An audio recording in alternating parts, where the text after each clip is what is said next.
नमस्कार। Loud India TV में आपका स्वागत है। मैं आपका स्वागत लाउड फार्मर शो में कर रहा हूँ। मैं हूँ संतोष भारती। हमसे कल रात एक मित्र जो पत्रकार नहीं है, उन्होंने मुझे फोन करके पूछा कि आप किसानों के बारे में इतनी बात क्यों कर रहे हैं। मैंने उनसे प्रति प्रश्न पूछा कि क्या आपका रिश्ता किसान परिवार से नहीं है। कल मेरे पिताजी किसान नहीं थे, मेरे बाबा किसान थे। तो मैंने कहा भाई, बाबा किसान थे तो आप उन्हीं के वंशज हैं ना। संपत्ति में आप बाबा की कमाई हुई संपत्ति में किसी को हिस्सा नहीं देना चाहते। कानून कहता है कि आपके पिता उस संपत्ति को बेच नहीं देते। वो संपत्ति आपके पास आनी चाहिए जो आपकी बाबा की कमाई है। और बाबा किसान थे तो आप उससे किसान परिवार का होने से थोड़ा सा संकोच करते हैं और अपने दोस्तों को कहना चाहते हैं कि मैं किसानों के बारे में ज्यादा बात न करूं। शायद आपके किसी दोस्त ने आपसे कहा होगा, जब आपने उन्हें बताया होगा कि मैं इन सज्जन को जानता हूं जो किसानों के बारे में बहुत ज्यादा बात कर रहे हैं। उन्होंने मुझे कहा कि हाँ, है तो ऐसा ही। तब मैंने उनसे कहा कि किसानों के बारे में इसलिए बात करनी चाहिए कि आज जो किसानों के बारे में बात नहीं करता, वो देश के बारे में बात नहीं करता। क्योंकि किसान जो सवाल उठा रहे हैं वो उनके अपने सवाल नहीं है, ये इस देश के सवाल हैं, इस देश के व्यवस्था के सवाल हैं, उनसे पीड़ित लोगों के सवाल हैं और उनसे परेशान लोगों का सवाल है। और उनसे मैंने एक बात कही जिसकी खबर मेरे पास 3 दिन पहले लंदन से आई थी, लेकिन मैं उसे गंभीर नहीं लिया था। पर अभी मैंने देखा कि वो तो गंभीर बात हो गई है। गंभीर बात यह है, मैं आपको भी सहभागी बनाना चाहता हूँ कि जब राकेश टिकैत ने दिल्ली में घोषणा की कि मैं पानी नहीं पीऊंगा जब तक मेरे गांव से पानी नहीं आएगा, तो आपको मालूम ही होगा कि उसके बाद देश के हर हिस्से से लोग पानी लेकर के ही राकेश टिकैत के पास पहुंचने लगे। और राकेश टिकैत को गाजीपुर बॉर्डर में इतना पानी पीना पड़ा कि मेरा ख्याल है कि वो एक अपने आप में रिकॉर्ड था। किसान के बेटों ने जो विदेश में है, जब लंदन में ये बात सुनी तो वो विशेष रूप से लंदन की एक नदी का नाम है थेम्स नदी, जिसको हमारी तीसरी चौथी की किताबों में पहले पढ़ाया जाता था कि लंदन टेम्स नदी के किनारे बसा हुआ है। और टेम्स नदी कितना ज्यादा लंदन के लिए महत्वपूर्ण है, वो वहां की गंगा जैसी मानी जाती है। उन्होंने वहां से 5 बोतलों में पानी भरा और सामान नहीं लिया, और 5 बोतलों को लेकर के हवाई जहाज में बैठ करके हिंदुस्तान आ गए और अहलावत जी। और उन्होंने राकेश टिकैत से कहा कि हम आपके लिए लंदन की थेम्स नदी का, ब्रिटिशर्स उसको थेम्स कहते हैं, हम उसको टेम्स कहते हैं, थेम्स नदी में का पानी हम आपके लिए लेकर के आए हैं। उन्होंने बड़ी इज्जत के साथ सबके सामने उजरी में, उजरी जानते हैं क्या होते हैं, अंजरी, ये इस तरीके से उन्होंने पानी पिया। ये गांव में पानी पीने की प्रथा अब भी है, चाहे तमिलनाडु के गांव हो, उत्तर प्रदेश के गांव हो, मध्य प्रदेश के गांव हो, हरियाणा के गांव हो, पंजाब के गांव हो, सारे देश में इस तरह से पानी पीने का रिवाज है, इज्जत के साथ। और जो लोग इसमें पानी डालते हैं वो बड़े अपने को धन्य मानते हैं कि हमने किसी प्यासे को पानी दिया। तो राकेश टिकैत ने इसी तरीके से इस पानी को पिया। और श्री अहलावत ने, जिन्होंने कहा कि मैं किसान पुत्र हूं इसीलिए मुझसे रहा नहीं गया और मैं लंदन की थेम्स नदी से पानी लेकर के राकेश टिकैत के लिए आया, अपने परिवार के एक सदस्य के लिए आया, जिसने कहा कि मैं पानी यहाँ का नहीं पीऊंगा, अपने गांव का पीऊंगा। तो उसने हर गांव को वो अपना मानते हैं, बहुत सारी जगहों से पानी। मुझे देख के अच्छा लगा, इसीलिए मैंने सोचा कि जो मैंने कल रात में अपने मित्र से कहा था, ये घटना मैं आज शुरुआत में आपसे शेयर करूं। और बहुत ही मन को सुख देने वाली ये घटना है कि किस तरीके से किसान आंदोलन के साथ विदेशों में बसे लोग भी, जो किसान परिवार से वहां गए हैं अपनी जीविका कमाने, वो लोग एकता महसूस करते हैं, एका महसूस करते हैं, रिश्ता महसूस करते हैं। दूसरी चीज जो मैं आपसे आज शुरू में ही शेयर करना चाहता हूँ, किसान आंदोलन में एक ऐसी बात हो रही है जिसके बात पर किसानों को भी सोचना चाहिए और जिसको लेकर के मीडिया को भी सोचना चाहिए। एक न्यूज चैनल जो किसानों का लगातार विरोध कर रहा है, उन्हें खालिस्तानी, पाकिस्तानी, मुस्लिम, मुसलमानों को आ, से जोड़कर घृणा फैलाने वाला चैनल है, उस चैनल के आईडी लेकर के पत्रकार जहां जा रहे हैं वहां किसानों ने घेर रहे हैं। एक जगह पर वो अभी गए कल, और वहां किसानों ने उन्हें घेर लिया और आवाज दी, अरे भैया फलाने चैनल वाले आए हैं। बहुत सारे लोग इकट्ठे हुए। अब वो कह रहा है आप हमें डिस्टर्ब कर रहे हैं। उसने कहा अच्छा, किसान कह रहे हैं हम तुम्हें डिस्टर्ब कर रहे हैं, और तुम जो हर जगह अपना ये डंडा हमारे मुंह में खड़ा कर देते हो बोलने के लिए, और यहाँ कुछ पूछते हो और वहां जाके बताते हो कि किसानों को हिंदू, मुसलमान, दंगाई, खालिस्तानी, पाकिस्तानी। तो उन्होंने कहा कि तब हमें परेशानी नहीं होती, हम डिस्टर्ब नहीं होते, और तुम यहाँ जब आते हो जो देखते हो वो क्यों नहीं दिखाते हो? अच्छा चलो हमारे साथ, हमको बताओ हम में से कौन पाकिस्तानी है, कौन खालिस्तानी है, कहाँ झंडा है। अब वो शुरू में पत्रकारिता के उजटपने में चला तो आया वहां पे कि मेरा कौन क्या बिगाड़ लेगा, पर किसान में घेर लिया। उनका भैया बताओ हम में से कौन दंगाई है, और अगर हम तुम्हारा चैनल सुनते और सोशल मीडिया, ये उन लोगों ने कहा वहां नौजवानों ने, कि अगर सोशल मीडिया नहीं होता तो अब तक तो हम आपस में मरकट गए होते, क्योंकि हमको लगता है ये मुसलमान पता नहीं क्या खतरनाक कौम है जो हमें खा जाएगी। आपके चैनल ने तो ये बताया। तब तक एक चिल्लाता है, अरे वो चिप कहाँ गई नोट में जो तूने नोटबंदी के बाद बताया था। बहुत सुन के अजीब लगा। और उस रिपोर्टर का चेहरा शर्म से लाल, पीला, नीला, काला सब हो रहा था, और उसे किसानों ने नहीं छोड़ा। उससे पूछा कि तुम हमको बता तो दो, ये सब तुमको कहाँ दिखाई देता है कि हम में हिंदू मुसलमान है, हम खालिस्तानी हैं, हम पाकिस्तानी, कहाँ दिखाई दे रहा है? हम देश विरोधी हैं, कहाँ दिखाई दे रहा है? यहाँ कोई भी तुमको दिखाई दे रहा है? तुम चलो देखो हमको बताओ। और ये सब वो अपना वीडियो बना के रिकॉर्ड कर रहे थे, और वो चैनल भी रिकॉर्ड कर रहा था। लेकिन चैनल ने उस सारी चीज को, अब मजे की चीज, उसमें किसी ने कैमरामैन से पूछा, जो उस एक्स चैनल का, एक्स मतलब न्यूज एक्स का नहीं, मैंने उदाहरण के रूप में कहा, एक अमुक चैनल का जो कैमरामैन था, उससे पूछा हाँ भैया तू बता। उसने फौरन हाथ जोड़ के इशारा रिपोर्टर की तरफ कर दिया कि सारी बदमाशी, कमीनगी, दुष्टता ये करता है जो रिपोर्टर वहां था। फोटोग्राफर ने अपने को एक सेकंड में इस सारी घटना से अलग कर लिया। तो मैं सिर्फ ये कह रहा हूं अपने टेलीविजन चैनल के मित्रों से कि आप जो वहां देख के आते हैं, इससे सीख ही मिलती है, उसका बिल्कुल उल्टा आप स्टूडियो में बैठ के करते हैं, और आप तय करते हैं कि कैसे हम इन किसानों को बदनाम कर सकें ताकि आंदोलन कमजोर हो, और उन लोगों की नजर में जो गाजीपुर बॉर्डर या टिकरी बॉर्डर या सिंघू बॉर्डर नहीं जा सकते हैं, जो अपने गांव में बैठे हैं, जिनके पास साधन नहीं है लेकिन जो किसी तरीके से टेलीविजन देख लेते हैं, उनको सच्चाई पता चले और उन्हें बरगलाने या बहकाने का काम खत्म हो सके। हालांकि किसान आंदोलन की यही परिपक्वता देखने को मिली, उसकी जो मिच्योरिटी है वो ये देखने को मिली कि किसान आंदोलन या किसानों से जुड़े हुए लोग या किसानों के प्रति संवेदना रखने वाले लोग इन खबरों से, जो ये न्यूज चैनल चलाते हैं जिनको दरबारी चैनल हम कहते हैं, उन दरबारी चैनलों का कोई असर पड़ता नहीं है। गांव में लोगों ने इन्हें देखना बंद कर दिया है।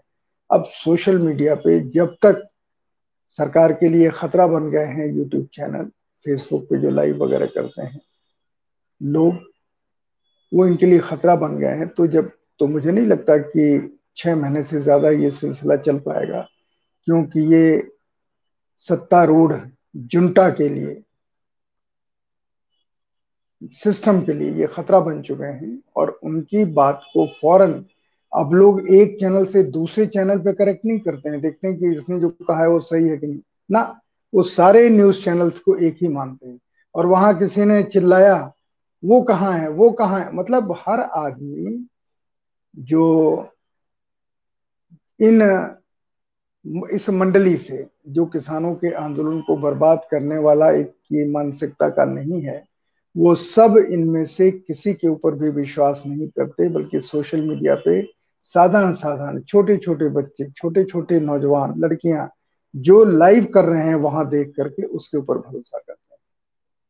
और हमने जब से देखा कि अब तो जो बड़े बड़े आईआईटी के प्रोफेसर्स वहां जाके लोगों से बात करते हैं और बताते हैं कि हमें न्यूज चैनलों ने तो ये बतला दिया था, भरोसा दिला दिया था कि ये किसान देशद्रोही हैं, देश की प्रगति में बाधा डाल रहे हैं। पर हम यहाँ आके जो देख रहे हैं वो तो बिल्कुल उल्टा ही है। और ये जब बुद्धिजीवी, वैज्ञानिक, इंजीनियर, इन्हें पढ़ाने वाले लोग कहते हैं, तो फिर उन चैनलों का वो जहर भला भरा प्रचार समाप्त हो जाता है जो वो एक तरफ से चला रहे हैं। इसलिए मेरा अनुरोध है इन पत्रकारों से जो इनके एजेंडे को पूरा करने के लिए बीच में जाते हैं, किसानों के या आंदोलनकारियों के। और अब तो इन्हें स्टूडेंट्स के बीच में भी नहीं जाना चाहिए, क्योंकि स्टूडेंट्स भी पूरी तौर पर किसानों के साथ जुड़े हुए हैं। अगर जाएंगे तो वहां हो सकता है इन्हें किसी कठिन परिस्थिति का सामना करना पड़े। इन्हें चाहिए ये किसानों का विरोध, किसानों के प्रति नफरत का प्रचार अपने स्टूडियो में ही सेट लगा के कर लें। क्या दिक्कत है, सिनेमा वाले बॉर्डर का सेट लगा देंगे, सिनेमा वाले गाजीपुर बॉर्डर का सेट लगा देंगे। आपके पास अथाह पैसा है, आप एक मैदान में अपने दफ्तर के पास या पूरा हॉल खाली करके एक सेट लगा लीजिए जहां किसान गालियां दे रहे हों अपने नेताओं को, जिसको आप शूट करके दिखाइए। अब तो सेट के ऊपर रियल से भी रियल सेट बन जाते हैं, वर्चुअल सेट बन जाते हैं। आप बना लीजिए, फोटो ला करके लगा दीजिए, और किसान वहां किसी को किसान बना के बैठा के कुछ भी कह दीजिए। आप कुछ भी कर सकते हैं, पर वहां फील्ड में मत जाइए, क्योंकि वहां जो लोग हैं वो थोड़े चिंतित हैं, परेशान हैं। वो देश के प्रति चिंतित हैं, अपनी मांगों को अपने हित के लिए नहीं, वो इस देश के हर किसान के लिए, जो खेती करता है, जो हल चलाता है, जो फसल काटता है, जिसमें खेतिहर मजदूर भी शामिल हो गए, उनकी चिंता में परेशान। कि अगर हमारी सारी चीजें बिक गई, क्योंकि प्रधानमंत्री ने जो भाषण दिया लोकसभा में उसने साफ कर दिया कि सरकार कुछ सुनने वाली नहीं है, और उसके दिमाग में इस पूरी चीज को व्यापारियों के हवाले करने की योजना है। क्योंकि वो ये मानते हैं कि जब तक यहाँ पैसा नहीं लगेगा, पैसा कौन लगाएगा, कॉरपोरेट। जब तक किसानों की जमीन, किसानों की उपज, किसानों की पूरी पैदावार इनके हाथ में नहीं जाती। और एक आंकड़ा आया है कि 28 लाख करोड़ का ये बिजनेस है। इस 28 लाख करोड़ के इस व्यापार को ये पूरा कॉरपोरेट वर्ल्ड अपने कब्जे में करना चाहता है, और उसके पास देश की भूख का, प्यास का सौदा करना चाहते हैं। क्योंकि सरकार ने कर तो दिया ही है कि पहले वेलफेयर सरकार की जिम्मेदारी होती थी 91 से पहले, कांग्रेस की सरकार से पहले। ये माना जाता था कि लोगों के लिए प्यास, सड़क, अस्पताल, स्कूल सरकार की जिम्मेदारी, क्योंकि हम सरकार को इसीलिए चुनते हैं। लेकिन अब सरकार ने उसका उल्टा कर दिया है कि आपको चलना है तो टोल टैक्स दीजिए, आपको अपना ट्रैक्टर सड़क पर खड़ा करना है, कार खड़ी करनी है तो उसका टैक्स दीजिए, आपको अगर पानी पीना है तो आप बोतल बंद पानी खरीदिए पीजिए, क्योंकि शुद्ध पानी हम नहीं दे सकते। अब आपको अगर शुद्ध हवा भी लेनी है तो उसका भी पैसा दीजिए। इसलिए किसान देश के लिए लड़ रहा है। तो किसान की चिंता है कि उसके बीच में कम से कम वो लोग तो ना जा आए जो घोषित रूप में समाचार चैनलों पर उन्हें गाली देते हैं, उनके बारे में भ्रम फैलाते हैं। वो अपने यहाँ करें, किसानों को कोई दिक्कत नहीं, वो कोई आपका स्टूडियो घेरने नहीं आ रहे। हाँ, छात्रों से और नौजवानों से थोड़ा संभल के रहिएगा, क्योंकि वो अभी तक उस अहद में नहीं बंधे हैं जिस अहद की बात किसान कर रहे हैं। अहिंसक आंदोलन, शांतिप्रिय आंदोलन। हालांकि सबसे बड़ी चीज है कि उनके इस प्रतिज्ञा का या उनकी इस ये रणनीति नहीं है, ये उनका वही तरीका है लड़ाई का जो महात्मा गांधी ने अपनाया था। और इस चीज को लेकर के विद्यार्थियों के ऊपर भी असर पड़ा है। इधर कहीं विद्यार्थियों का आंदोलन हिंसा की तरफ नहीं गया है। उनकी मांगें उठ रही हैं, वो सड़कों पर धरना दे रहे हैं, सड़क रोक रहे हैं, खाना दे रहे हैं। जो लोग उधर से गुजरते हैं, जहां जहां धरना स्थल बने हुए हैं, उन सबको वो खाना खिलाते हैं। दिल्ली से जाने वाली हर सड़क पर 50-50 किलोमीटर पर किसानों का पहरा है, और किसान वहां पर अपनी तरफ से बिना कार्यक्रम के 2-2 3-3 4-4 घंटों के लिए सड़कों को जाम कर देते हैं। और जो खड़े होते हैं वहां पर, कोई उन्हें गाली नहीं देता, उन्हें अच्छा लगता है कि हम कुछ नहीं सीधे तौर पे कर पाए, कम से कम किसानों का हम साथ इस तरीके से दे रहे हैं। ये कमाल की चीज इस देश में हो रही है, बहुत ही कमाल की चीज हो रही है कि जो इस आंदोलन से परेशान जिसे होना चाहिए, वो सीधे सीधे कहता है हम परेशान नहीं है, ये हमारा भी योगदान है। वो बिना किसी आंदोलन को किए हुए वहीं सड़क के किनारे अपनी गाड़ी लगा करके और खड़ा हो रहा है। और वो जो 1 घंटे का टाइम देते हैं, 2 घंटे, हर जगह का अपना अपना नियम है, उस नियम को कोई एक नियम नहीं है। लेकिन हाँ, जो हो रहा है 12 बजे से 4 बजे के बीच में हो रहा है, आधे घंटे के लिए जाम हो, 2 घंटे के लिए जाम हो, 12 बजे से 4 बजे के बीच में करके वो अपना खत्म कर दे रहे हैं और कह रहे हैं कि अब हम कुछ नहीं करें, अब जाइए। हम तो सरकार नहीं, सरकार के कानों में जो ठेठ भरी हुई है, गांव में कान में जो मैल जम जाता है ना, जिससे आवाज कम जाती है, जिसकी लोग सफाई कराएं डॉक्टर के पास जाते हैं, कहते हैं कि सरकार के कान में ठेठ जमी है, हम उसे निकालने की कोशिश कर रहे हैं। हम ऐसे डॉक्टर की प्रतीक्षा कर रहे हैं जो सरकार को समझा सके कि आप गलत कर रहे हो। और सबसे बड़ी चिंता किसानों को उस एक शाश्वत तथ्य से है कि 2 बार किसानों के वोट से बनी ये मान है, इसका प्रधानमंत्री हमारी समस्याओं के बारे में बात करेगा क्यों। और कई बाबाओं के जरिए से जो अरबपति खरबपति व्यापार हैं, जो हिंदुस्तान के बड़े बड़े क्या कहते हैं कॉरपोरेट बन गए हैं, उन सब लोगों के जरिए, चूंकि लोगों का विश्वास था, उस विश्वास का जितना दुरुपयोग, जितना फायदा इन लोगों ने उठाया है, ये कह के कि हम किसानों की समस्या। मैं सुन रहा था एक महान सन्यासी, वो बोल रहे हैं कि आपको 35 रुपए पेट्रोल चाहिए कि 80 रुपए पेट्रोल चाहिए। लड़के कह रहे हैं 35 रुपए, तो आप इनको क्यों वोट दे रहे हैं, आप इनको वोट दीजिए, 35 रुपए आएगा। आपको 15-15 लाख 20-20 लाख चाहिए, विदेशों में जो पैसा जमा आएगा आपको मिलेगा। मतलब झूठ की खुलेआम बेशर्म खेती जिन लोगों ने की और जिन्हें भरमा करके किसानों का वोट लिया, जिससे आपने सरकार बनाई, आज आप उन्हीं किसानों के हाथ पैर और गर्दन काटने का फैसला ले रहे हैं। उनकी पूरी संपत्ति आप कॉरपोरेट को देने की बात कर रहे हैं, क्योंकि संपत्ति में यही बेचने के लिए बचा है। इसके बाद तो प्रदेश बचे हैं बेचने के लिए। कश्मीर को ले लो 10 साल के लिए, यहाँ की सरकार तुम बनाओ, पुलिस तुम रखो। क्योंकि जिस तरीके से गोडाउन बन रहे हैं, एफसीआई का जो समझौता हुआ है अडानी के साथ, सरकार ने इस कानूनों के पास होने से काफी पहले करा दिया। एक एफसीआई के गोदाम जो सामान रखा है वो सड़ जाता है, वो ठीक से नहीं रखा जाता।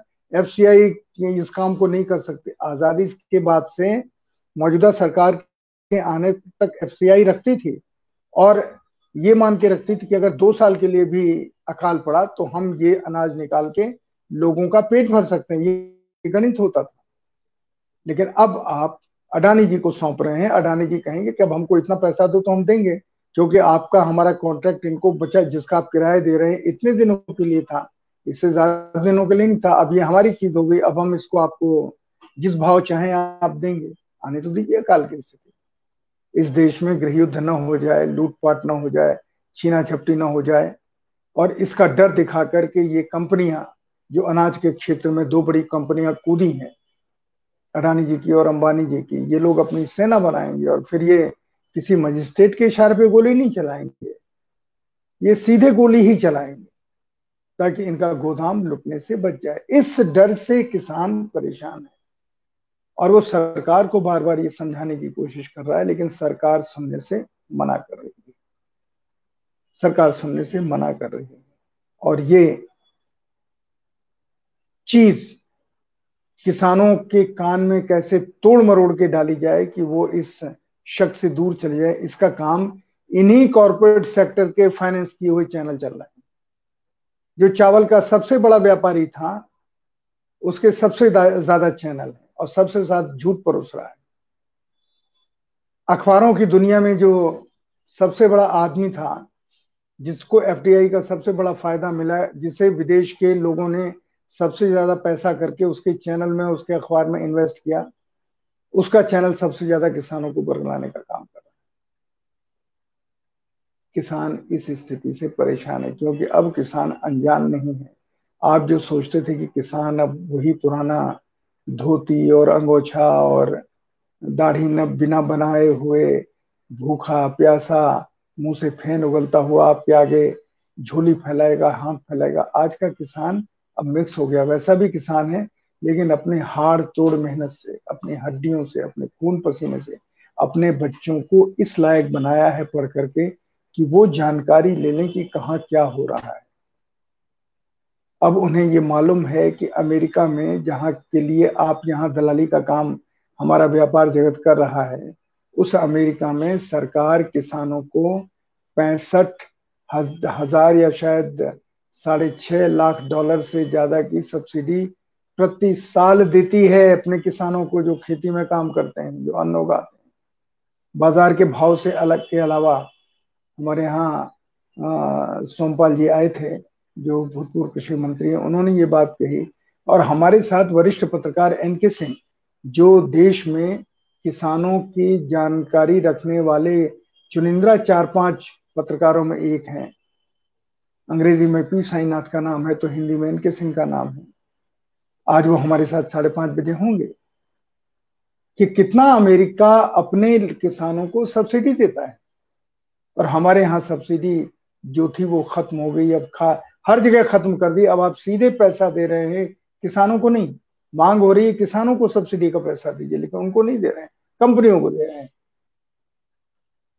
कृषि यंत्र बनाने वाली, खाद बनाने वाली कंपनियों को पैसा देते हैं ताकि वहां से कमीशन के रूप में फिर जो मजबूत लोग हैं व्यवस्था के, उनके पास वापस आ सके। किसान इस स्थिति से बहुत चिंतित है, इसे बदलना चाहता है, पूरे तौर पे बदलना चाहता है। और वही इन सारी जानकारियों को अपने बच्चों के जरिए इकट्ठा कर रहा है। वो शाम को, रात में पूछता, अरे देखियो आज इसके बारे में क्या खबर है इंटरनेट पे, किसके बारे में? उनके आंदोलन को लेकर के और उनके आंदोलन से जुड़ी समस्याओं के ऊपर। जहां जहां विदेशों में खेती होती, जो अनाज के बड़े पैदा करने वाले के क्षेत्र हैं, वो चाहे अमेरिका हो या ऑस्ट्रेलिया हो, वो उसके बारे में जानना चाहते हैं। वो चीन के बारे में जानना चाहते हैं कि हमें जो कहा जा रहा है कितना सच है कितना नहीं। इसीलिए इस समय गांव में पाकिस्तान को नेस्त नाबूद कर डालो और मिसाइल छोड़ दो और बम छोड़ दो, ये नहीं कह रहा है किसान। वो उभार वाले दिन गए।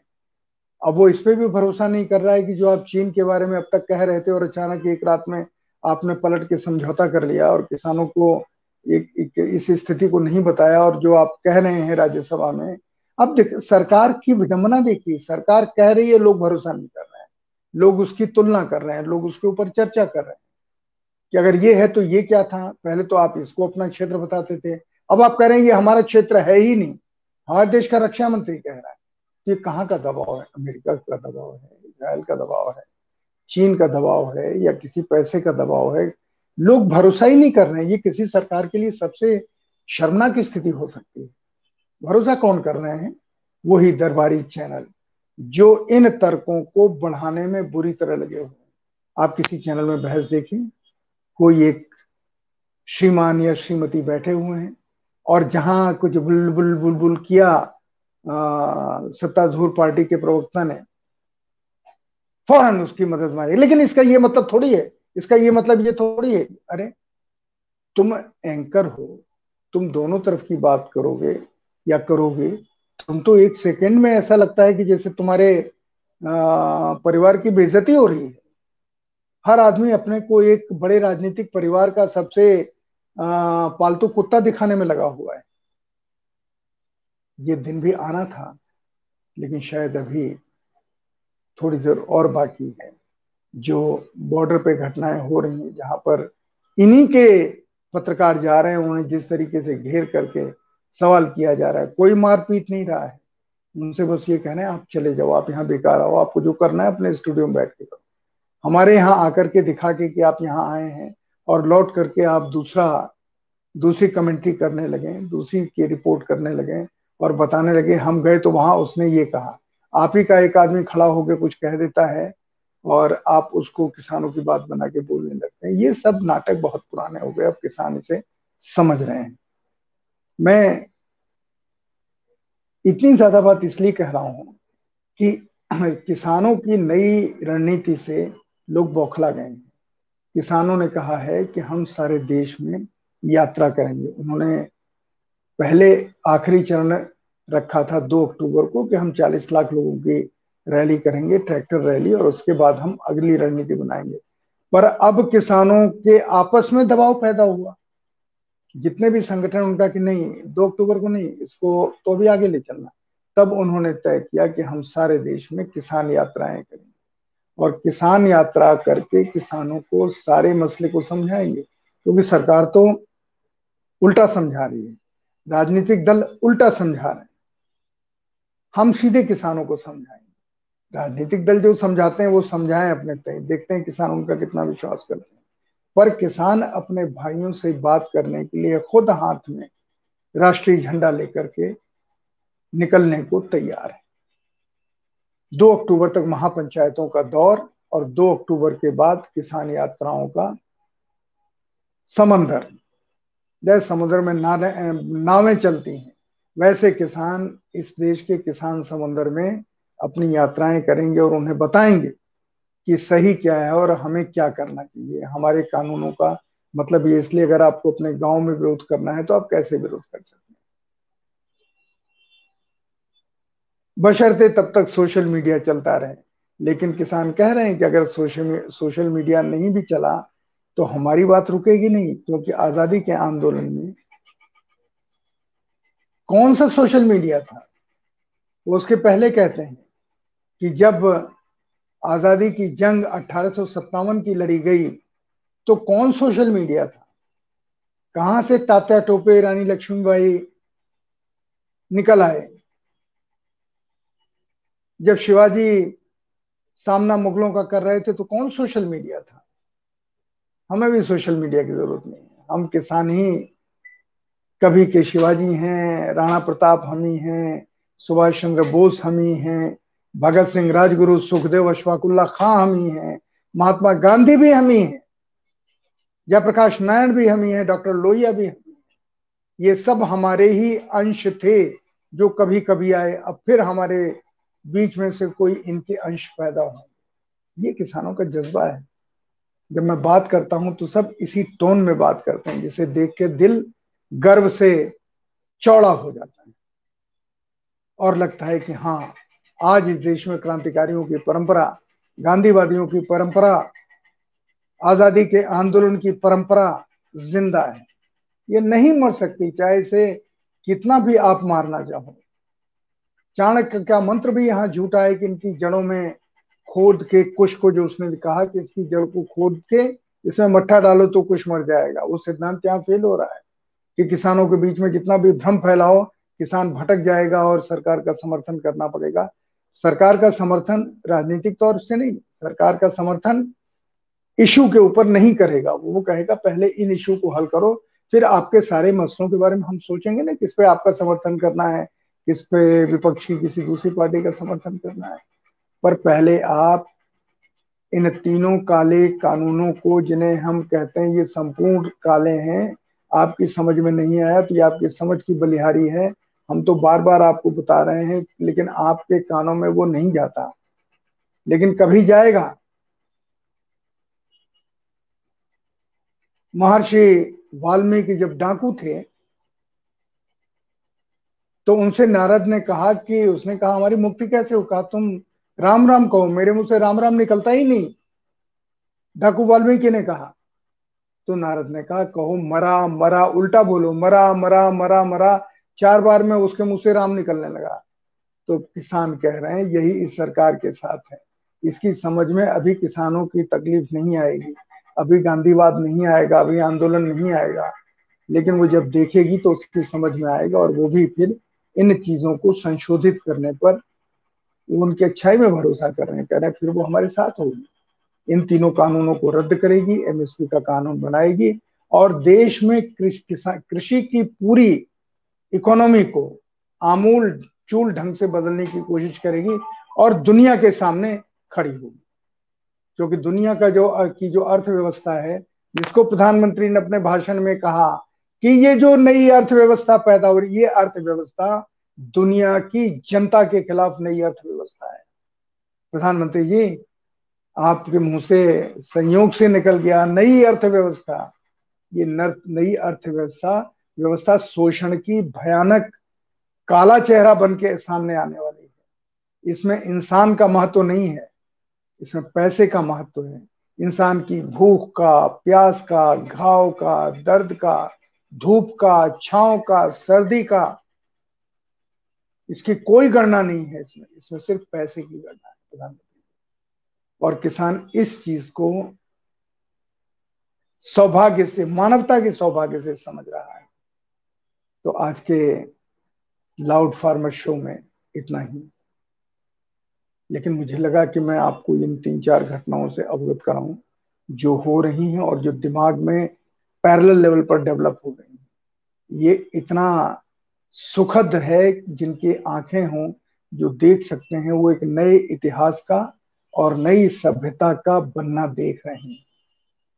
जो देख रहे हैं वो सौभाग्यशाली हैं, जो नहीं देख पा रहे हैं मैं दुर्भाग्यशाली नहीं कहूंगा, लेकिन वो थोड़े दिनों के बाद देख पाएंगे।